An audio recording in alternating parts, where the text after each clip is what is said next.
Comparison is literally ruining your life. And when I say this, I'm not saying it lightly. Like, it takes enjoyment out of everything and makes everything miserable. Like, how are you comparing yourself to someone who is 10 to 15 steps ahead of you? When you are comparing yourself to anybody, you most probably idealize them. And you idealize them for a reason. Because maybe, yes, they are 10 to 15 steps ahead of you.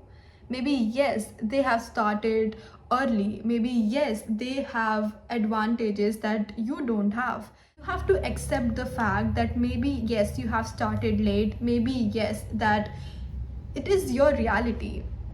At this point, it is your reality. So you can't compare yourself to somebody that has already started. That person is already on the path. You are not in their comparison. You are not at their league right now. And that's a fact. And that's not a fact that you should be depressed or sad over, because it's just a fact. Because that person had the courage to take action, so they did.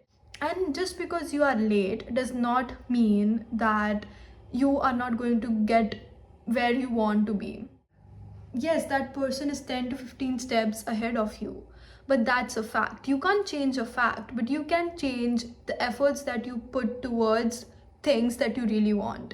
You can be at that person's stage. Yes, that person would be still ahead of you, but you would be 15 step ahead too. Like, you would be ahead too. And then it wouldn't matter if that person is 10 step ahead or 20 steps ahead. Saying this is very easy and doing it is very hard, I know, because yesterday itself I was just sitting around and I was just scrolling through Instagram, and I used to post continuously on Instagram, and I stopped because many reasons. And I saw one of my acquaintances that started posting on Instagram, and I just got this feeling of comparison in myself. I noticed that I was feeling this feeling, and I really thought to myself that I don't want to be in this feeling. I don't want to compare myself to her, because I don't know her and she doesn't know me. I stopped creating on Instagram because it felt heavy to me. I started creating on YouTube for a reason. It feels more aligned with what I want. What she is doing right now does not correlate to me. Even if she is successful and become famous, she's doing from whatever she's doing on Instagram, her win doesn't mean that I am losing. If she goes ahead and wins something, that doesn't mean that I am losing something. I took a step back and I reflected on what I was feeling that day, and I realized that just because someone else is winning in something does not mean I'm losing in something. There is this huge space in the world where we can all together grow and expand and be whatever we want to be, and we don't have to compare ourselves to somebody. We don't have to see somebody else's success as our downfall, and that's just like a very simple realization, but it comes with a lot of self reflection, a lot of inner work. You have to sit with yourself and think that why am I feeling this feeling, that I do not want to be staying in this feeling, and that I do not like when I am comparing myself to anybody else. You have to sit with it, you have to journal, and you have to do many things to get out of that feeling. But that is worth it. That is worth it, because I realized that maybe she has reasons for doing that. Maybe she was holding herself back for months, and maybe she was scared of even starting, but she finally has the courage. I should be happy for her. And as I was reflecting, I started really understanding and having more compassion towards her and less jealousy or less comparison. you know and that's when I realized, as a person who is not really competitive, I've never seen anybody as a competition.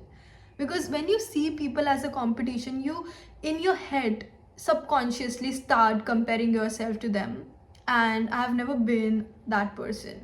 I don't see anybody as my competition subconsciously, but sometimes I do get a feeling of comparison, because obviously we are willingly or not willingly, everybody is in the rat race. And even if I am not competitive, I still am in the competition.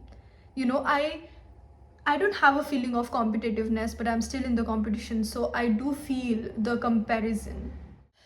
But it is not natural to me. It only happened because a lot of people compared me to other people, and that's how I started comparing myself. And it is the case for most of us. You know, we don't start comparing ourselves to somebody out of blue. Behind it, there are reasons behind it. Nothing that you do or that is your conscious behavior happens without a reason. It's rather the society, or it's you. It's also you sometimes. I'm not going to put everything on the society. One of the main reasons for comparison is idealization. When you compare yourself to anybody, you idealize that person consciously or subconsciously. You think that person is so above you. You think that person is a perfect example of what you should be. You know, and one of the reasons that has helped me to stop comparing myself and being so cruel to myself and talking down on myself is that I have stopped idealizing people. I, at this point, do not idealize anybody. I've started seeing people for what they are. And that has made the biggest difference in idealization. Stop seeing people with the rose colored eyeglasses that you are wearing. Like, stop seeing world or people like all this rosy. You know, nobody is that idealistic. Nobody is that idealistic. Like, if you really see that person as a human, if you really start observing their behavior, you would find flaws in them. And having flaws is not something bad. Everybody has those. I have those, you know. Like, if you were to observe my behavior, you would see flaws in my behavior too. You would see my patterns too. You would start seeing my habits, my patterns that are not really good. And you would stop comparing yourself to me. If you were comparing yourself to me in the past, you would stop doing that, because now I'm just a mere human who has flaws, and I am not an object of idealization anymore. So you just stop comparing yourself to me. And that's how your comparison with me stops. You know, it's one of the reasons that has helped me. You know, I think one of the reason is also because I just don't really like people. If you really want to stop comparing yourself to anybody, start getting aware of yourself. Start to know yourself and who you really are. I used to compare myself to everybody when I was a teenager, you know, but as soon as I turned 20 and started this self awareness and self reflection journey of mine and started to get to know myself better, I compared myself less and less and less every year. Self-awareness does not only mean that you give yourself reality check, but that also means that you don't talk down on yourself. I used to talk negatively to myself all the time. As soon as I have started this journey of being self-aware, I have stopped doing that. I think self-awareness kills comparison, and self-awareness kills doubts too. When you're self-aware, you're not only aware of yourself and your thoughts, but you're also aware of the struggles.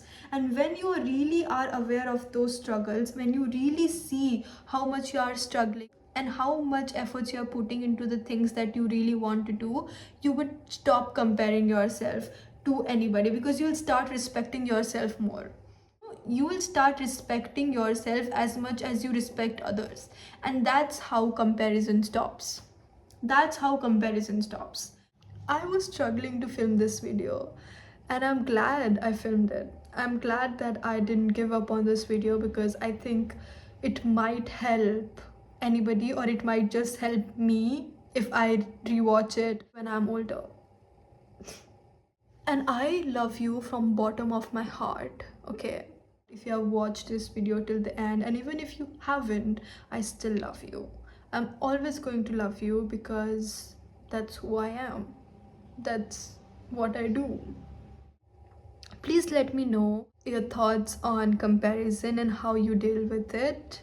And until then, I'll see you in the next one.